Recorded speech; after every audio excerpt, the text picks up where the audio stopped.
It was a floating island of hope, a luxury liner cutting through the Atlantic swells. On board, 937 souls. Most were Jewish families, many with children, clutching Cuban visas they had paid dearly for. They'd escaped the broken glass of Kristallnacht, the tightening Nazi noose. The voyage of the Mississippi St. Louis in the spring of 1939 was meant to be a journey to salvation. Instead, it became one of the most haunting symbols of the world's indifference. I'm Ibnul J. Farabi, and this is Flashpoints, the wars that shaped us. The mood on that ship, as it left Hamburg, was one of profound relief. Passengers dined in the ship's elegant dining room. Children played on the decks. They were not in cattle cars. They were in first-class cabins, believing the worst was behind them. Captain Gustav Schroeder, a man of notable decency, had ordered his crew to treat all passengers with respect, even hanging a portrait of Hitler only in the crew's quarters. For 12 days, they sailed toward what they thought was safety, Havana, Cuba.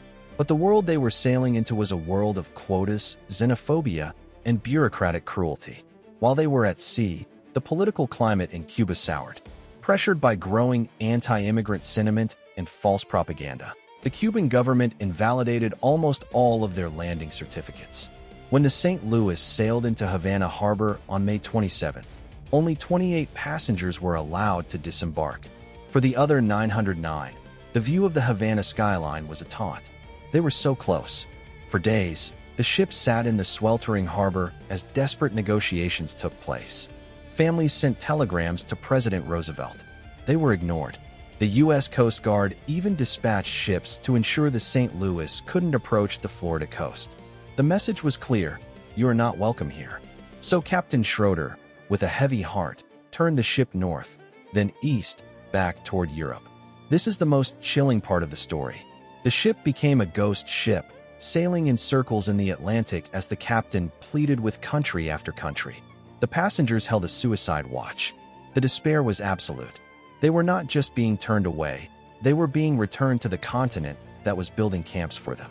Finally, a fragile deal was struck, not by the great powers, but through the efforts of individuals. Jewish aid organizations negotiated with 4 European countries to take the refugees: Great Britain, France, Belgium, and the Netherlands. The ship docked in Antwerp, and the passengers disembarked, their group splintered into 4 fragments. They believed, at least, they were safe from Nazi Germany. But history had other plans. Within a year, the German war machine overran Western Europe. Of the 620 passengers forced back onto the continent, 254 would later be murdered in the Holocaust. Many of those who found temporary refuge in France, Belgium, and the Netherlands were eventually hunted down. The ones who found safety were the 288 admitted by Great Britain. We remember the St. Louis not because it was an isolated act of cruelty, but because it was a deliberate policy of refusal, a flashing red light that the world chose to ignore. It happened before the death camps were built, at a time when action could have saved so many.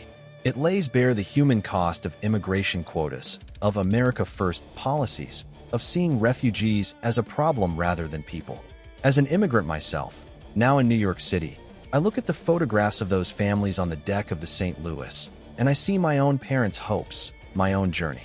The calculus of safety, the gamble on a new shore, it's a story that never really ends, it just changes its coordinates.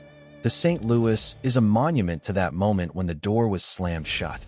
It asks us a perpetual, uncomfortable question: who do we let in? And in answering, we define not just our borders, but our humanity. This has been Flashpoints, the wars that shaped us, a production of Light Knot Studios. Find our archive and more at https://www.lightknotstudios.com.